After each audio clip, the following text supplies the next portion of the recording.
Welcome to the third class here in the Sales Masterclass series, guys. Really excited to have you here. Really excited to have you here, Patrick. Man, folks just love your energy, brother. And they're here for some more. I love it, man. I love the landscaping industry and the community. A lot of good people out there, a lot of hard workers, a lot of different ideas and strategies too. So it's always fun to get together with a group of people and share how we do things. 100%. This is the second class in the series. You were there, I hope, guys. In the last class, we talked about mindset mastery, got into a little bit on prospecting too, but we're going to touch that again today because we are talking about lead generation, and prospecting is really key to generating more leads. Who is this for? Guys who really want to crush it in 2024. This is for you. So stay on till the end of the classes here, last week of March. We're going to talk about pricing next in a couple of weeks, then proposal and contracts. Patrick will be back for that one. Talk about handovers and renewals with Ben Candy once more. We'll tell you about what the modern sales technology stack looks like,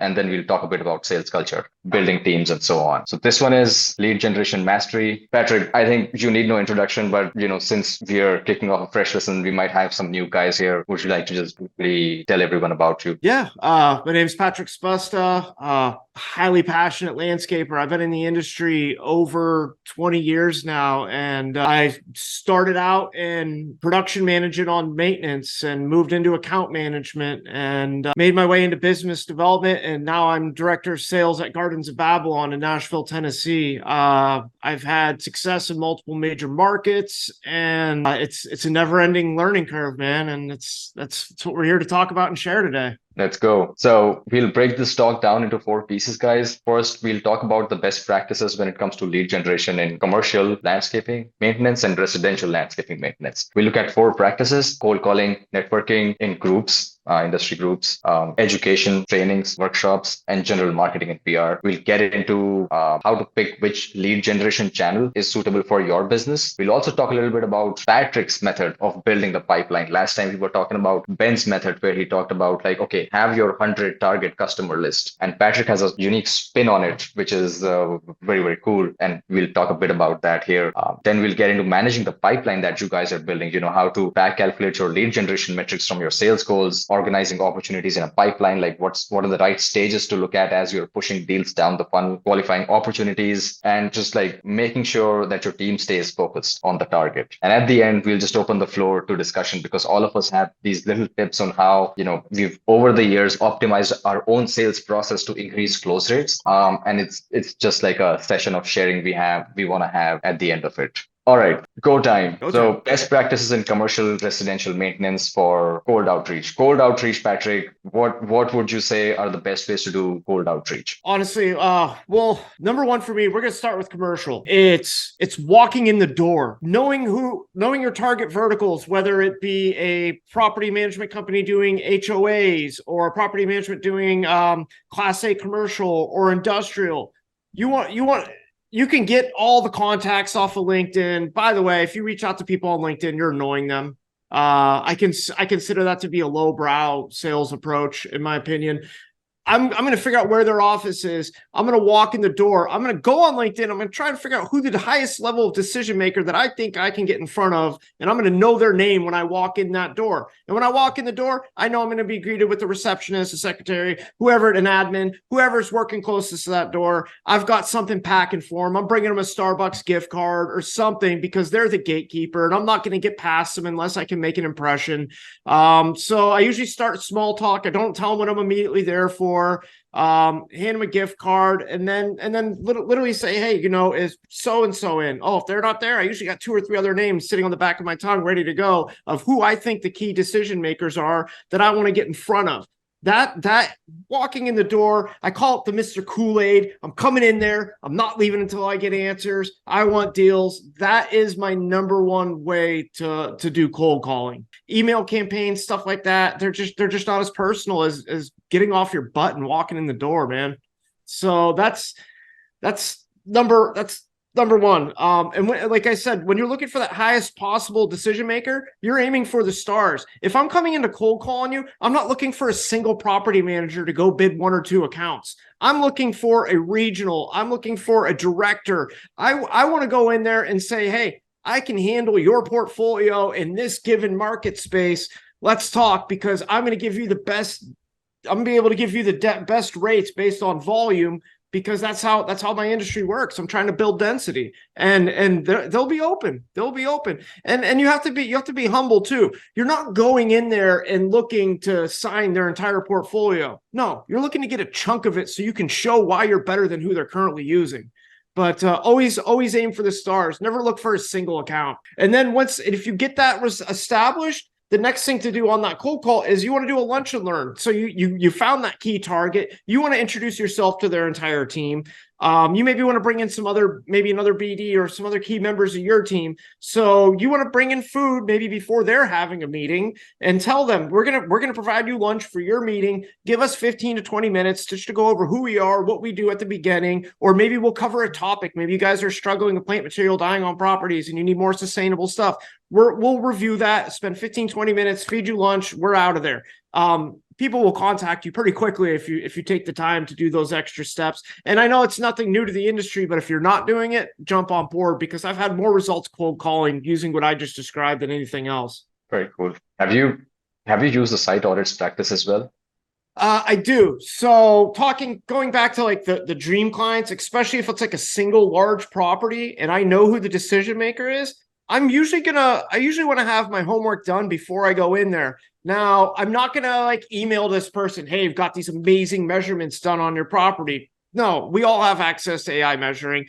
I want to go in there with it in hand and say, you know what, I've been looking at your property for a while now. I feel there's areas that are going really well. I feel there's areas where we can improve on. I've got complete measurements so I can get really dialed in on my metrics and bidding, and then just start showing it to them, walking them through the different metrics, what that means. Maybe if they've got huge turf areas, which piece of equipment that you can use. Like I've walked onto giant properties where I'm like, oh my God, they're mowing this whole entire huge turf area with a 52. I can come out here with a 60 or 72, save a lot of time, and possibly decrease their bid. I have these conversations even before I bid a property a lot of times with clients.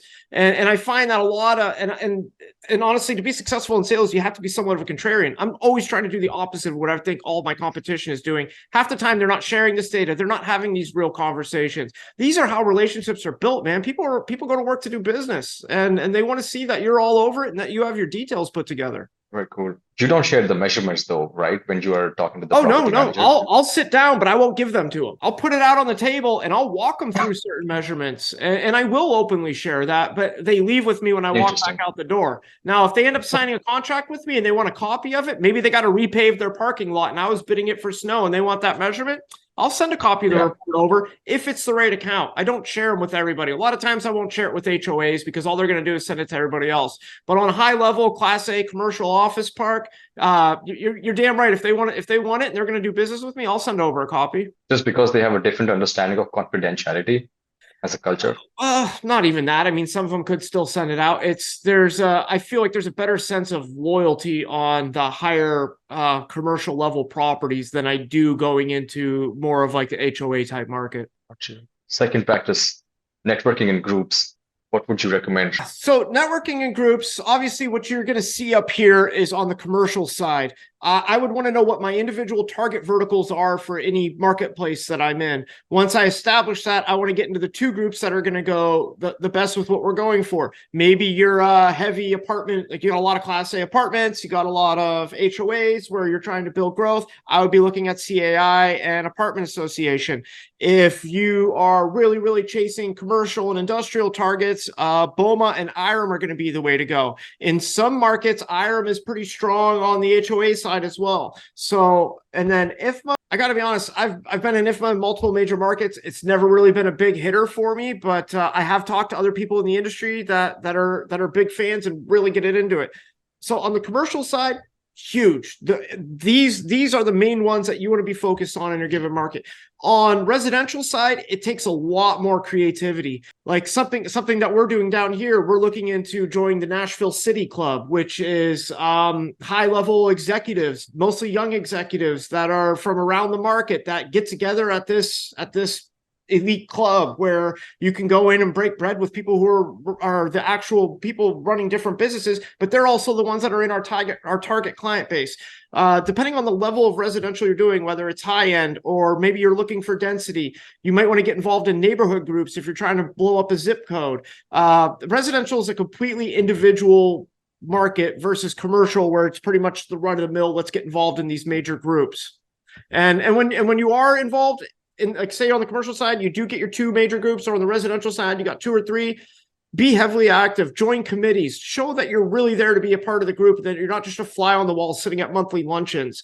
You're really going to develop true relationships by taking ownership in these groups. How do you know you're balancing your time right and you're actually moving towards some proper, sales talks? I mean, not just, half-assing your way, thinking you are doing work, but essentially not going anywhere. Because in these groups and committees, it's easy to sort of get lost, lose track of. Yeah. It is. And even within your own organization, if you're running a multiple branch or you're in multiple areas, split it up. Have maybe one person running apartment associations and IRM, and somebody else doing CIA and BOMA. And I'm gonna tell you this right now. When it comes to relationships, we have a big issue in this industry, and I'm pretty sure it comes from the operations side, because I know as a sales leader, I would never do it. We tend to draw these fictitious lines on maps, and we call them branch areas. And we tell our business developers that they can only sell in that area. And if they bring a lead in and they build a relationship and it spans multiple areas, they have to share it with other developers. That's not how sales works. Sales is a result of the effort you put in and the energy that you bring to produce. So if you're cold calling, yes, you always want to be cold calling within that branch area. And if your company's putting limitations on relationships, and if they span into another branch and making you share with another rep, complete bullshit. That is an operational mindset, not a sales leadership mindset. You let the rep that brought that relationship in take it wherever it's going to take them, because they built the relationship and they've earned it. But if you have a rep that's crossing boundaries into another branch to cold call, that's a problem. They always need to be cold call. If you're cold calling and walking indoors, you do it within your own territory. But if you're joining a networking group, say Taylor joins BOMA and Taylor meets this property manager, and she has a portfolio bid of 8 properties that span across 3 branches within your organization. I'm not going to divide that up between reps. I don't want other reps working it. I know Taylor put the energy into it. I know Taylor is going to be most likely to close it. Taylor runs the deal. Taylor gets full credit on the entire thing. It's really a logic that is toxic to true developers in our industry. And it's very much an operational branch-based structure, which branch-based structure is great on the operations side, but it has nothing to do with relationships. So I got to plug that in there, that if you're in an organization that isn't letting you run free, it's something that you guys should be talking about on a high level. Very cool. So, all right, keeping this moving, I would assume that one of the points of joining these groups is just education. Like, so these guys, how do you convert them into actual business, right? So is that how you look at it too? Yeah, I mean, we already touched base on the lunch. Yeah. I've worked with apartment associations where I go into apartment community managers and I'm teaching them what's important in their budget, what they actually need in their RFP, what they don't need in their RFP. When you teach, like, you have to understand their business as well as your own. So when you understand their business and you're teaching them how to manage their budget more effectively on their side, they're going to be really, really likely to help you get some of their business, because you're helping them look good, and you're also understanding what they need to be successful. Anytime that you can educate somebody to bring them to your level that you're trying to close a deal to, you're building a friend, you're building a teammate, you're building a relationship.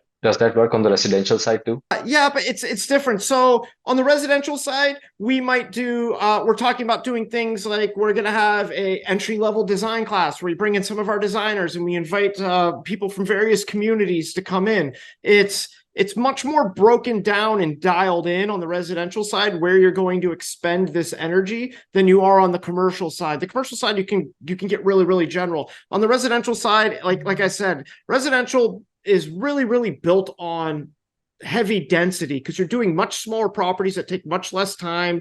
You might be running 2-man crews. So I'm really when I'm looking at residential, I'm looking to do groups in areas where I know that zip code, that I can A, build density, and B, get enhancement penetration on the portfolio. So if I can go and sign everybody on the block and they're paying my maintenance rate, but they're not buying any enhancements, that might not be a target zip code.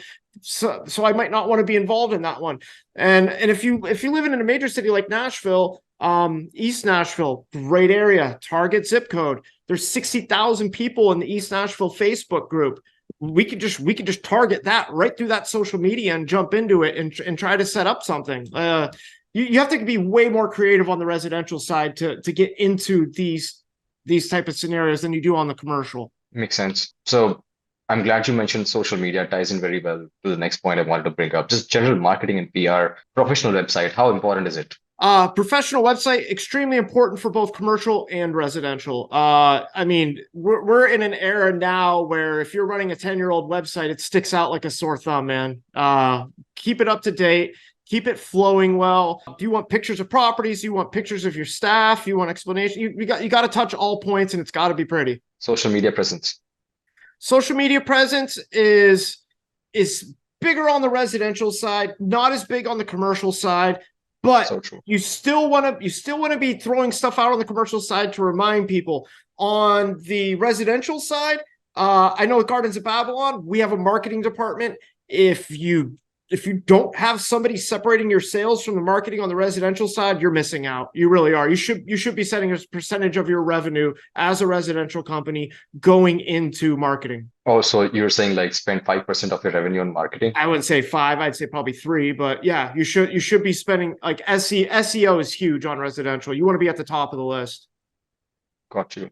Do you guys also like go after client testimonials, do Google reviews and stuff? Yeah, I mean, honestly, if you guys really want to see what I think Gardens of Babylon might be one of the best social media represented companies in the country, especially on the high-end residential side. If you jump on our Instagram page, we have 30,000 followers. Go and look at our Google reviews. Over 500, 4.7. 4.7 for a landscape company? Honestly, I know great companies that are sitting at a 3.2 because everybody has an opinion on landscaping and they only share it when it's negative. So, I mean, we definitely go a long way. I mean, 30,000 followers on an Instagram page for a landscaping company is insane. We have a full-time videographer on staff, pulling together projects, doing updates from our staff. These are the things that are going to make you stand out. And these are the things where if you want to be a price point and quality leader that separates you from the rest of the market and still be able to sign work, you need to establish that presence. What's your thought on email marketing? I think apart from email marketing, we have covered all the points here.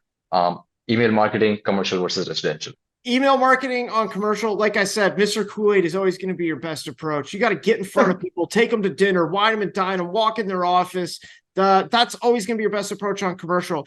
On the residential side, you're constantly collecting data, especially if you're running a marketing department. You need email touches. And the best way to set up these email touches, and honestly, if you want to do a thing on marketing, I can get Christine, our marketing director, because she's absolutely brilliant at this, to come in and probably do a session. And I'm sure she'd be all about it. But we run campaigns based on the response that we get from the people. If people aren't opening them, then they don't get them as often. If they are opening them, they get them all the time. And we'll do like monthly newsletters and stuff like that. So we adjust our email marketing campaign based on the opens that we get from the people who are receiving them, and we adjust accordingly. Got you. This is not just for lead gen. I think you're doing it through the funnel, right? Oh yeah. Definitely. Got you.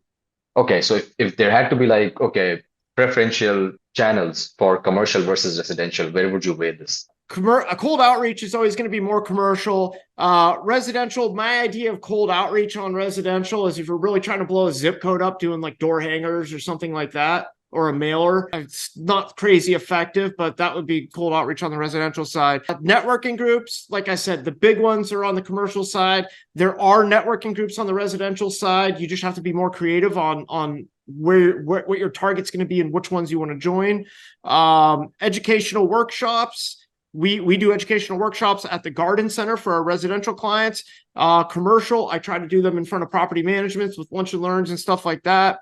And general marketing and PR applies to both, but is definitely going to lean much heavier on the residential side.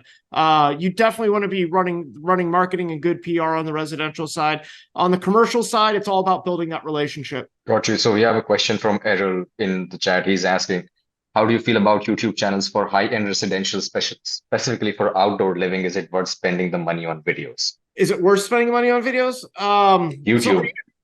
On YouTube. So we're sharing everything on YouTube. Where I think we garnish the most success are doing shorts and sharing them directly to Instagram forms of social media, especially Instagram. Instagram is a big one right now. I've seen some companies that are getting into TikTok. I mean, TikTok's huge, but is it your client target base? Right now, just about everybody's using Instagram, and then we use some Facebook as well. But yeah, it's your individual market, and it's what you want to invest and go after. I mean, if you put enough effort into it, you're going to figure out how to make it work. But we also, everything that we share does go on to our YouTube channel as well. Sweet. It's just not a focal point. Got you. I hope that answers your question. All right, building the pipeline, man. Let's do it. That dream list of 30 method. Let's go, man. Let's go. Yeah. So I run a dream list of 30 properties, and I keep outside of the CRM, I keep my own little outline with a list of 30, with my 30 active on my dream list at all time that I'm constantly putting little notes on. I might hear that, oh, so-and-so said they might be upset.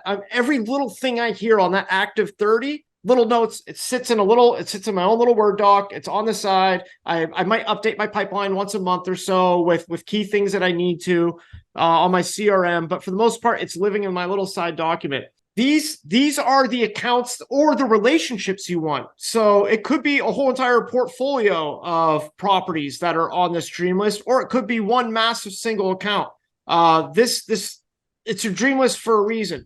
When I'm talking dream list and I'm talking portfolio, it goes back to what I said earlier. You're going to offer discounts on volume. I don't want to go in and sign 2 properties. I want to go in and sign half your portfolio or 30 your portfolio and show you why I'm better than the other vendors that you've been working with. And it's communication. I am constantly, like every 6 months, every 3 months, I'm reaching out to my active 30. My goal is to learn the incumbent inside and out, be making contact with the final decision maker and understanding what their pain points are before the property even comes out to bid. The other thing too is when I am working on this list, I have my 30 as a target. And my goal is to be bidding 10 per year. I'm lining it up. So on my active 30, I want to be bidding 10 of those that given year. So Question. So this is the list of 30 is like active accounts for you right now. This is active stuff that I'm currently chasing, but I'm trying to set it up. So every year out of that 30, I know 10 of them are coming up the next year to bid on my active list. And out of that 10, I'm planning on closing 3 because I'm going to put more effort into those 10 than anything else I'm working on in that given year. So say we go through the year and I hit my goal and I close 3 of the 10 that are actively out to bid that year that are on my dream list. I close 3. Great. The other 7 that I didn't win, they go on to a lower list that you would consider like your top 100, and I'll have a date, and I'll set up email reminders on when I want to follow up based on when they're going to be out to bid again. I usually wait 8 months to a year to touch base after I lose it. And how's everything going? Do you need an outside opinion maybe on what you're currently receiving? Just anything that you can do to be creative to get in front of them, but have those reminders set up in your calendar. And after I move those 7 off and I have my reminders set up, I'm moving 7 in. Maybe I lost a couple 2 years ago and I know they're about to come online and they'll be part of the 10 that I'm going to bid the next year. I move that back up to my active 30. So kind of like what Ben said, you have your 100 dream targets, but I can't focus on 100. And I can't chase 100 and I can't close 30 out of 100 of these dream clients that are probably more difficult RFPs that are going to take more work and more effort to close. So I'm condensing it down into 30 that I'm actively working, but I'm timing it so that 10 are going to go out to bid on every sales season. Does that make sense? Guys, the floor is open for questions. Do you want to ask questions? Go for it. Do you want to unmute yourself? Go for it. Like, I think this as a concept is extremely important. I'll see if I need to change some rights to allow you to unmute yourself. Yeah, and this is I was raised on that target list, and I've just adapted it to what works for me. And literally that's what's going to make you a successful sales rep in any industry. You're gonna take that, you're gonna go out, you're gonna learn what everybody else is doing, and you're gonna develop the path that works for you. Because as a salesman, your goal is to be better than everyone around you, better than your competition, better than your coworkers. That's your paycheck literally depends on it. Like, this is what you do for a living. What can you change and adjust to fit your style that's going to get you the results to make you the best? There's a question here, Patrick. What's the reasoning behind waiting several months before contacting the dream clients you've lost on? Well, I might do an immediate follow-up just to close it out. But after that, I don't want to bug them. And honestly, I'm going to watch the property. I'm going to swing by from time to time. I might do a site audit of the good, the bad, the ugly, kind of point on different things throughout and send it over to client. Like, hey, hope everything's going great with your current vendor. Notice some really good stuff. Notice some other areas. Just trying to make sure we stay in touch and drop it in their lap. There's no, you don't have to wait that long, but I don't like to bug people that I just didn't earn their work. I want to give the other company a chance to get in there, a chance to do their job, see what they're doing right, what they're doing wrong, and develop a really individual approach on how I'm going to reach out. So I usually set myself a reminder further down the road, and that might change by market. Like, I'm speaking most recently off the Chicago market, where I've got snow removal. If I lost an account, you're damn right, I'm going out there after I lost a bid. I'm going out there after a big snowstorm, and I'm seeing if the property's clear. If it's not, I'm reaching out immediately. But as far as setting a reminder, I usually do it like 8 months out, just as a reminder. But I'm not a sore loser, but I also want to know why I lost. So I do like a good follow-up phone call. Sometimes people like a lunch. Hey man, I know we didn't earn your business. Are you open to grabbing a lunch so I can figure out where I fell in at? And if you've been in any other classes that you've worked with me on, you'll know I'm never really concerned about budget, because I'm pretty good about getting their budget before I even submit my bid. And I'm usually higher. So it's not like hey, how much did I lose by? I usually don't care about that, because I already knew where they were at. You're muted, Utkarsh. Thanks. So next question. What are some ways to incorporate value engineering into bids for HOA communities and large commercial properties? Honestly, definitely you want to do, I like doing site audits and pointing out things that you could do as value add that the client will perceive as more value add than it's actually going to cost your organization. Maybe you notice their monument sign is dirty. You're going to throw in power washing, which is one guy going out there to knock it out, or deep root fertilization, or maybe you notice they got a lot of arborvitaes, and you'll say, hey, you know what? If you're willing to work with us and you're going to give us this portfolio, we'll give you one treatment for bagworms every year, something like that. Something that's not going to take a ton of money or time away from your company. One of the biggest things that I hate that I see companies do is, well, if you sign with us, we'll give you $30,000 of enhancements on the company across your portfolio. It's smoke and mirrors. Give them something that they can physically see, touch, and know that they got. A lot of times when you're offering them that 30K across a portfolio, by the time you're done baking it out, you really haven't given them much. I'd rather be really upfront and honest with what I'm giving somebody. And the site audits are huge too. I love doing site audits for clients, especially when I can't get in front of them. And you can't focus on things that the other company's not doing right. You have to look at the property the same way you would look at one of your own that you're currently managing. And I like making Loom videos that walk through. You can send them the pictures with the notes, but make a Loom video, walk them through why you feel this way or why this made it to the sheet. These are the little things that people aren't taking the time to do that are going to earn you business. All right. A couple more questions. Let's knock them out quickly. Any tips on getting a budget before any tips on getting a budget before bidding? A budget before bidding? Okay. So, well, we'll talk about the bidding process and how things stack up in the pipeline a little bit later in the phone call. But the biggest tip that I have is I take their RFP. I look at what the property actually needs versus what the RFP says. I build a budget out based on what I know I need to complete that property successfully. And I call the client up before I submit the bid. And I have a conversation with them. And I say, I'm probably going to be a bit higher than what you're currently paying, but I really analyzed your RFP. These are the services I feel like you need. I walk them through everything. I give them pricing over the phone. And then I tell them, I said, so how does this stack up to where you're currently at? And half the time they'll go, oh, Patrick, hold on, you're maybe 20% high. And I start negotiating right then and there, and I didn't even turn the bid in yet. I'll be like, okay, well, you know what? That fourth turf app, you really only need 3.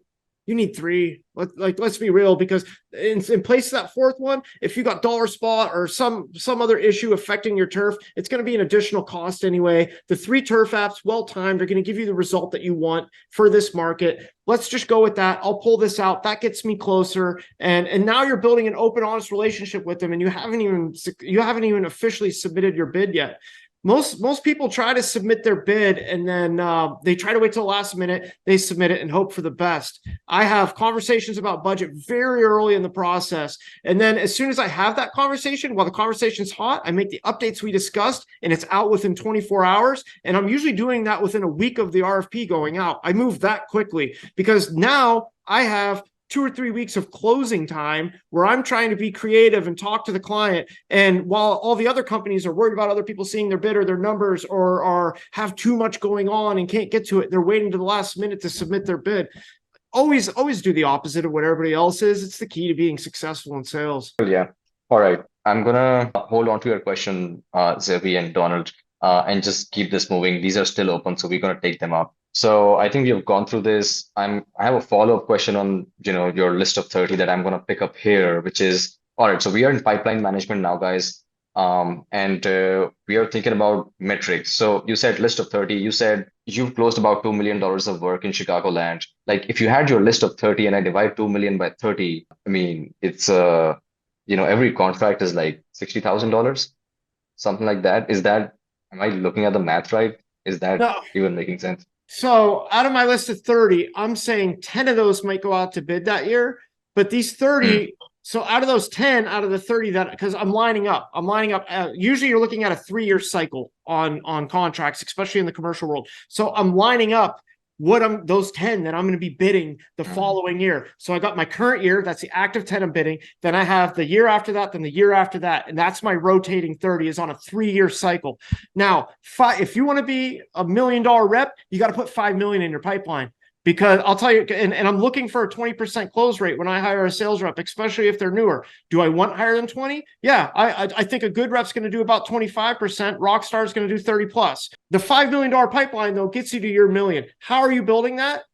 The easiest way is with those 10. And when I say those 10, it's not just a dream account. It might be a huge commercial office park. It might be an industrial portfolio of 20 warehouses that you're trying to win 50% of. I am looking for chunks of revenue, not pieces. The pieces is the lower hanging fruit. Those are the referrals you get from the account manager. Those are relationships with a property manager where you might have signed 3 properties the year before. She's happy. She's giving you another 3 to go bid. Those are what you're putting into your pipeline. But the big 10 are the ones that are going to get you closest to your million. Those are the big fish. If you're closing 3 of those, I would say, so Chicago my sales tools include snow. I'm going to talk about just contractual maintenance because that applies to everybody, regardless if you're in the north or the south. So I did 1.8 million.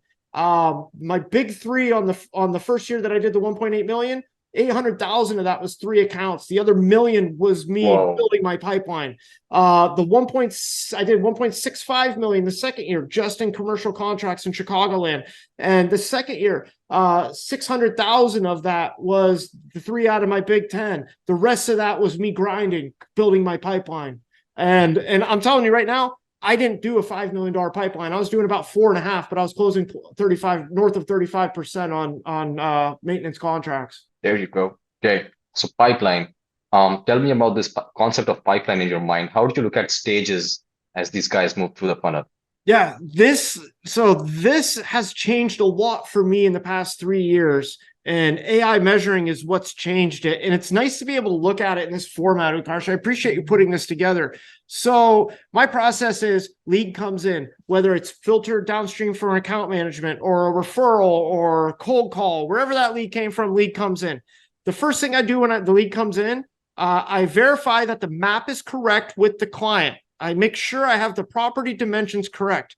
Then I immediately go onto my AI measuring software. I put the dimensions in. I hit send. When I get those measurements back, is when I plan my initial site meeting. During COVID, I had to do it on my own. So that's when I got really big at doing site audits, when that way I could present it to the property manager. But when you can get in front of somebody, I have those measurements in my hand. I'm walking, I'm talking, I'm finding out what their pain points are, but I already know that while I'm there, I know the measurements. I know how much bed space there is. I know how much parking lot there is. I know where the islands are at. I know the whole entire property. I'm looking at complexities and potential issues now that I have all these numbers already. That way, as soon as I'm done with that initial site meet, I'm usually building that budget out within 24 to 48 hours and then going back to that phone call that I said I had earlier. And I am doing this over and over and over again. And I am not waiting. Nothing slips through the crack. When I get a lead, I run it. And that's what separates, when you want to build that $5 million pipeline, that's what's going to separate from other sales reps within your company and other sales reps within your market. Don't wait. You have an opportunity. With your job as a salesman to close that opportunity. Go get it. Don't wait. Amen. That's how you got to do it, man. If you want to be successful, it's how you got to do it. And then obviously I submit the contract very early, very, very early. And I've already talked budget, contract submitted, follow up. Now that I've got the contract submitted, these value add things, maybe pressure washing the monument sign, or man, you could use some deep root fertilization on those cherry trees.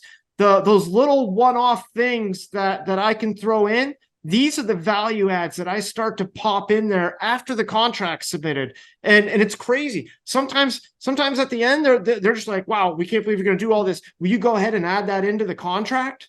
Because they think you're bullshitting them. Of course. And I put it right in big red lettering so that nobody misses it, that those are value add services, and it's on the front page of that contract. It's got to stick out from the crowd, guys. All right. So different topic. And this is more from the sales management standpoint. You run a team right now and you got your reps. How do you, what's your playbook, making sure, everybody hits their goals? I have a one-on-one, and right now I got a large team. I got 12 and I'm adding a 13th. So all of them report to you? Yeah. Okay. Yeah, because I'm running all the design build sales reps as well as maintenance business development. I have a weekly touch-in every single week, 30 minutes with every rep, and we review their pipeline. I make sure things are falling in the right slot. I make notes for myself because I have that many reps. So we use HubSpot as our CRM. When I'm going through these deals, the stuff that's getting close to close, because my goal is to get them to empty their pipeline. The design build guys every single month. The maintenance is a little bit different, but the design build guys, I'm trying to get them to empty the pipeline out because we're paying for leads to come in through marketing, and I want to keep them rolling. So I do the weekly review. First thing we do is we go through the pipeline. If the pipeline's straight, then we start working on closing strategies. And maybe if we don't have enough time after that pipeline review that week, the next session, I'll pull 4 or 5 jobs and I'll say, come up with 5 creative closing ideas that you have for each one of these jobs that's going to make you stand out so we can get it done. And then we'll review it next week. So I wouldn't really call it homework, but it's just like, this is the topic. We're going to focus on a different topic next week, depending on the individual sales rep and where they need coaching or advice or help to get deals done, because this is a team effort. And then at the same time too, I'm looking at where do we want to develop, where can we grow more, and having those conversations. And then once a month is when I pull the whole entire team in, and we usually have maybe updates for things that have changed in other departments that they need to be aware of. And then we have one lesson or one talking subject that we're going to spend half of that meeting on once a month. Any group meetings that you do for your sales guys? You're just talking about one-on-one here. Oh yeah, no, that's what I was saying. Once a month, I do a group meeting where I pull the whole team together. So weekly one-on-one, touch every rep, spend a little bit of time with them every week, depending on how big your team is. I prefer an hour. I've got a large team and I've got a lot of other responsibilities, so I can only do 30 minutes and that's fine. And it's working, and you cannot skip those one-on-ones though. Look, just because even if they're a top producer and they're killing it, they're salesmen. They need that pat on the back. They need to know that they're killing it. You can't just assume they're going to keep killing it. And some will. I mean, really good reps are self-starters, but they want to know if they're being seen and heard, and if they have issues. Your top producers, they are going to be a little bit needy because they're moving very fast and they require more support to keep moving. So that weekly touch is more than just reviewing the pipeline. It's letting them know that you're buying into what they're doing.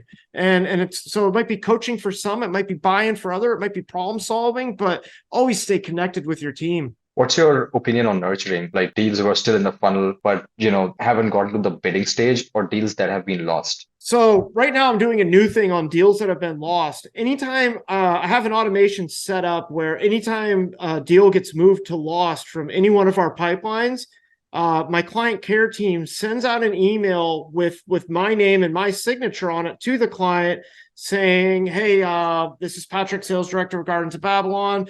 Just checking in to make sure that everything you were looking for was provided to you and to see if you had any additional questions or concerns, because we're always looking to improve our process. Done.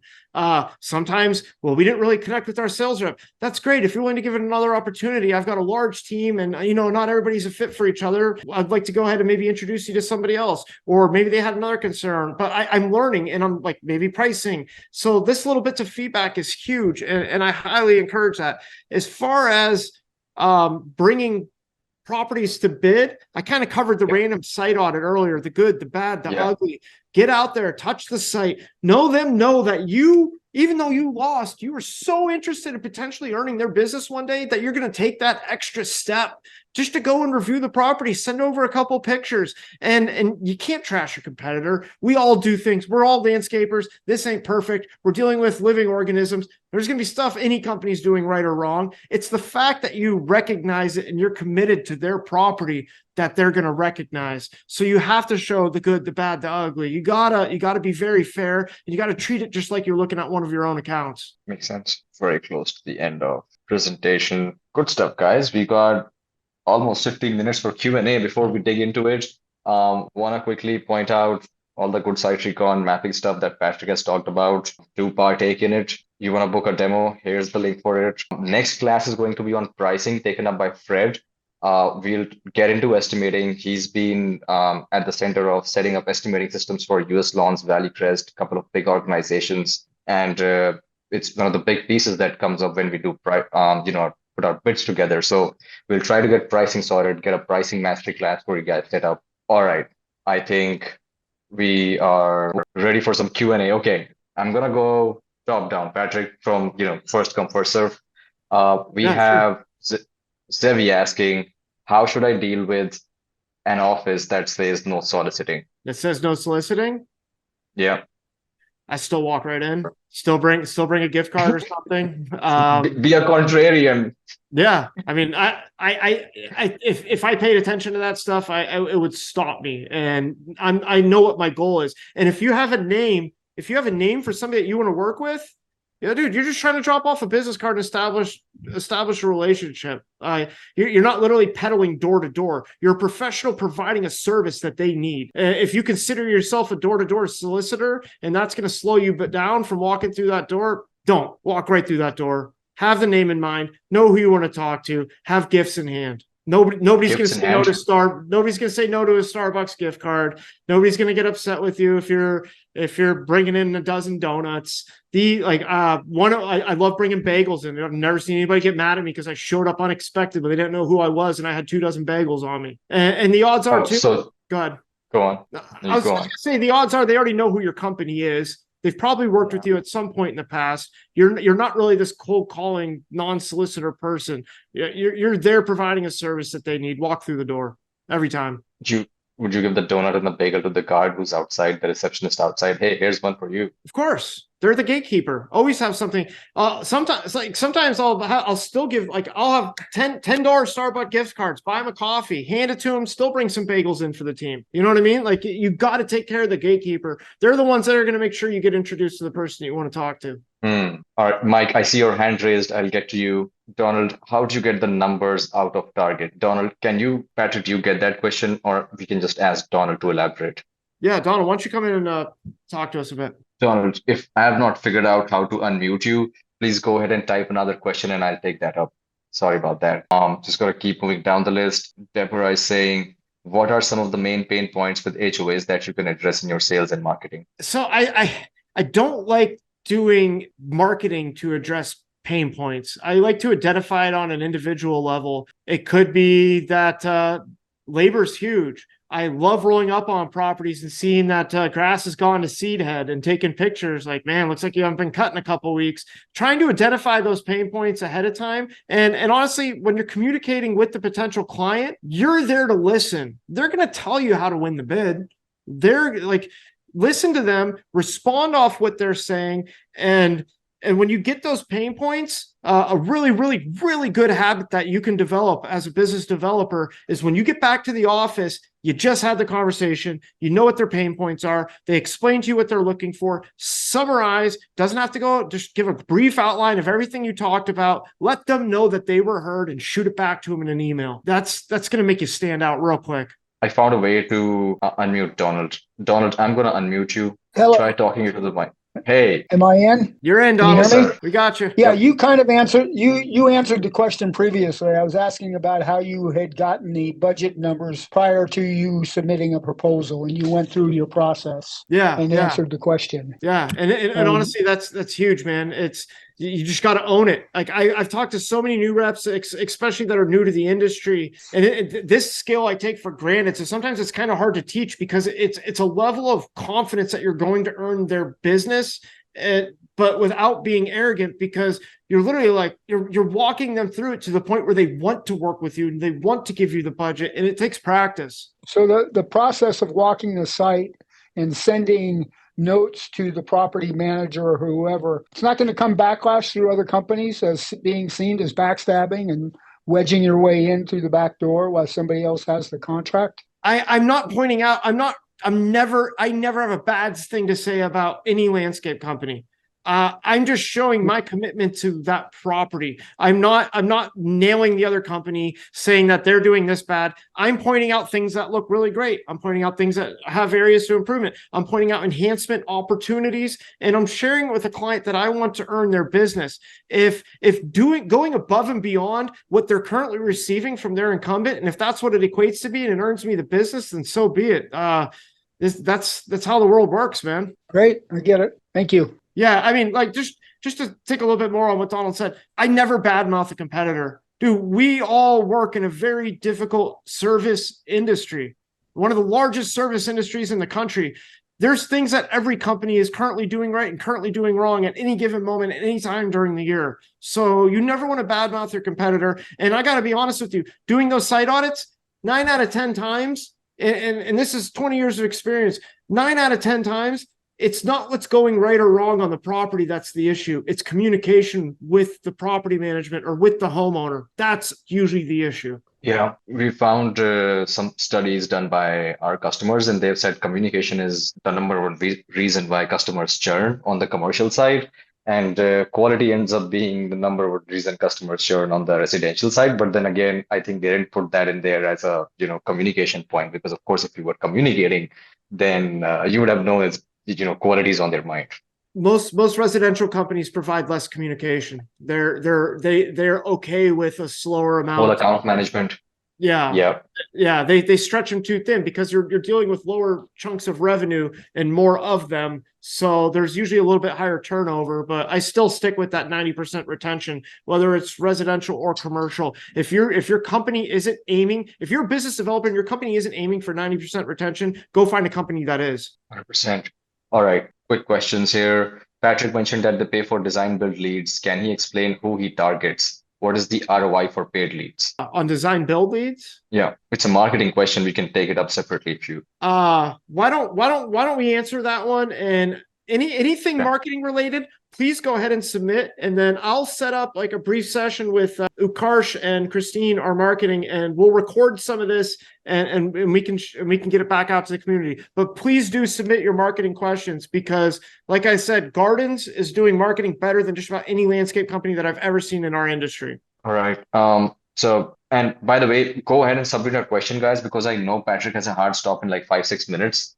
We will take those questions up, record some shorts for you, and send them over. So this conversation stays alive and, your questions get answered. So do drop them. So, man, do you see the Q&A here? I don't know, like, which one do you want to pick? I actually don't have it up. All right. Okay. I'm going to go Joe Barbour real quick. I'm currently an operations manager, but have a heavy interest in sales and a mind filled with sales idea. How can I lean into establish and sales while still staying in my lane? Have you talked to your company? Have you let them know what your ambitions are, that you want to possibly move into sales? I am constantly looking to move people around to keep them happy within my organization. And I think any good organization is, you want to have people in the right role where they're being happy. I started in operations, and I was told at one point that, oh, you don't have enough experience. You came from high-end residential. You'll never be able to sell commercial. Don't know what the hell happened to that guy, but I left him behind a long time ago. Chase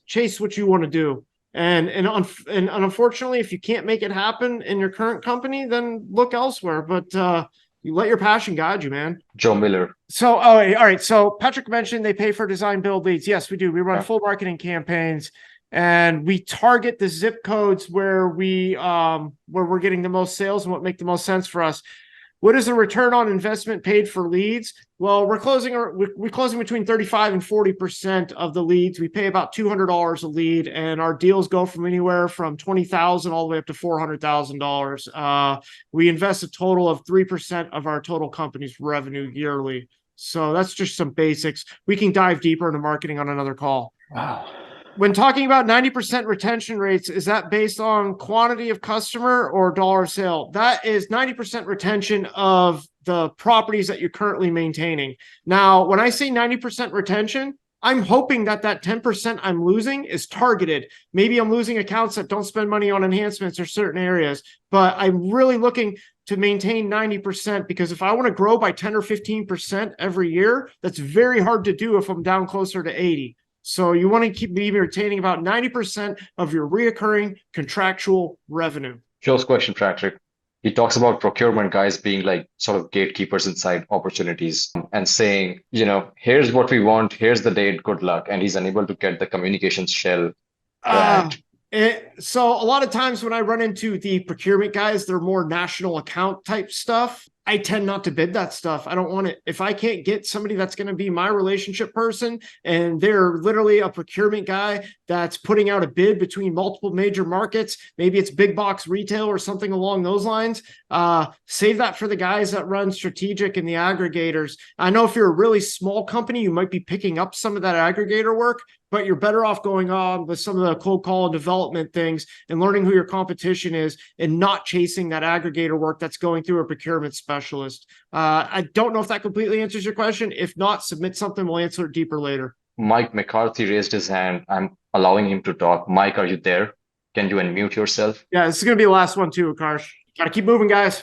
Mike, you there? All right. Maybe he's not able to unmute himself. Guys, Justin's here. Book that demo. Get into it on the site audit side, get into it on the measuring side, get in front of your deals, and all this good stuff that we're learning. We'll continue the education after today and the future, and very soon all of these classes will just be available for Site Recon customers.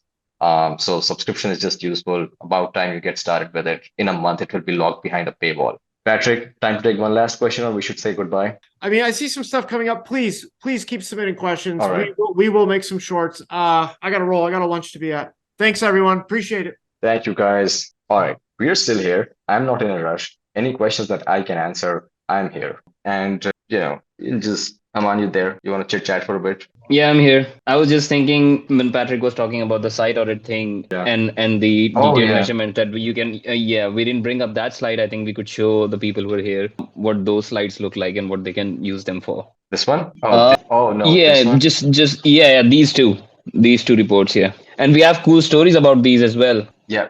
Dude, do you have these open on your desktop? For some reason, I'm unable to open these. Oh, yeah, I can do it. Can you give me the access to share my screen? Yeah, go for it. All right. Okay, where is it? Yeah. Is my screen visible to everyone? Yes, sir. Okay. Is the report open now? Yeah. Okay. So those of you guys who are still here, I mean, this is what Patrick was talking about when he was talking about doing site audits and recording a Loom video of them. So when you're on the site, you can, see the opportunities, grab those notes, place them on the map using our mobile app, and hop on Loom and screen record a video of this report. By the way, I think we have a lot of SiteRecon users here as well who might use Plato already. Those of you who don't, you don't have to create this report from scratch. You take notes on the mobile app, and then you just hit a button that says export, and you'll get this report. If anyone wants to see how you can create these reports and how you can record a Loom video of them and send it to the property managers, or whoever it is that you're trying to reach, I'd be happy to show you. Justin would be happy to show you. So this is what the report looks like. You've got the map location, you've got the images you have taken on site, you've got these extensive notes that you can bring up in the conversation. So this is one kind of report. We have had a lot of customers who... Can you zoom down and show all the examples one by one? Yeah, sure. You want me to show the notes? Yeah, just go through them one by one. So this is like unbalanced design. Yeah. Unbalanced design, amenities. So he's talking about just improving We've water got erosion into the dog path, and total flexible plant material, model unit aesthetic, dead trees, ankle breaker and exposed electric, drainage. We've got a few notes on drainage. We've got a note on tree maintenance. So this is this report, and we've had customers use this report to beat competition 50x their size in their market, because when you're submitting the proposal and you're sending something like this with the proposal, then you're really able to nail down what the issues are on site and how you're going to handle them. It also sets a tone for how you're going to communicate with the people once you have won the job. And we already talked about how important communication is. I mean, does it get any better than this? Like, and then you can actually showcase like this, how much this means to you. Like, you went that extra detail in your proposal that wasn't there in others. So clear differentiation, clear addition to close rates. Yeah. And this one is really cool. Oh yeah, this is just coming out, right, Utkarsh? People don't have access to it right now, but it's coming out, right? Yeah, right. So you know how if you can put together all of these snapshots in a way that tells a story, and essentially you are trying to say, this is how I'm going to take care of your property. The more interesting the presentation becomes, easier it is to understand. If it's visual, it's got maps in it. So you got like this image review, and then you got this breakout on the side that says, okay, these are the areas I'm going to be pruning. This is the breakout, right? Like so many hedges I'm going to be pruning, and then a note below it that says, okay, this is how we're going to go about doing it, right? So it's talking about services you will perform on site, one after the other. You can cover all the contract items, and essentially that's what you're trying to say, but this is just such a visual way to say it. And so imagine these slides coming up in your presentation, these slides coming up as attachment to your proposal, and really making it obvious to everyone, and even the details that you will do on site. You can zoom in on sections, and you can tell different stories for different parts of the property, and craft your pitch together with something like this. By the way, chat is still open. Like, what do you guys think about this? I mean, we're super excited to bring this out. And again, so differentiation wise, being able to communicate well, being able to nurture guys on the other side. We've tried to help you get like this power tool in your belt by bringing together this report for you, and barely any effort to create it. When this feature actually launches, you will see how easy it is to use, and it just rolls out. And it's going to be released in a few weeks. There's one piece of it that is already out. Like, you can take these individual slides, and you can still create these individual slides right now on the platform. It's a feature called Snapshot Studio. You can find it where you had the snapshot feature. I can show that. I can show that. Yeah. So I mean, you can still create these single pages, but all of them put together in a report-like format. That thing is a few weeks away. So you can go ahead and talk about pruning, edging, and on your own, you can sort of merge them together in a report right now. So you want to cut that extra work out for you and give that whole export to you in one go from the platform itself. So let's say this is the property, or looks like an HOA to me, and you just go to this. Oh, sorry. You go here and you have Snapshot Studio. So you go to Snapshot Studio. I mean, those of you guys who have been using SiteRecon for a while, you would know that earlier we didn't have this sophisticated ability to create snapshots. Now you can get real... Oh, I'm sorry, guys. I've just got traffic outside my house. I don't know if you guys can hear that noise. Don't worry about it, man. Just keep going. Okay. Zoom in. And so you can zoom into areas, you can zoom out of areas. This is sort of the crop frame. You can place what you want in the center of it. And then you can select the size here for which, size of the print here. So earlier you weren't able to do that, but now you can go to A2, ArchD, ArchE, yeah, like really big prints. You can Those use of those you prints who have and design build guys in your office, you would see the big printers that they have, and you can actually print these maps, colored maps from those printers without yeah, pixelating, because we give you like the high resolution. right. And you can turn on the legends. You can show measurements or choose not to show them. Depends on who you're sharing the map with. You can add a description here, whatever you want. That's I don't know where if you're able to that's see where on my screen. yeah, we can see it. I mean, that's where you would like to add Oh, sorry about services, that. just comments and so on. Yep. So let's say we only select hard edge, right? Yeah. And then we could be talking about edging here. We could select the size, and we could, just add some description here, print it out. Do this for all the services that you want to do, compile that into a PDF. Right now, you'd have to do this manually, but I think in a couple of weeks, we'd have this feature out where you'd be able to just, get a whole report of it in one go.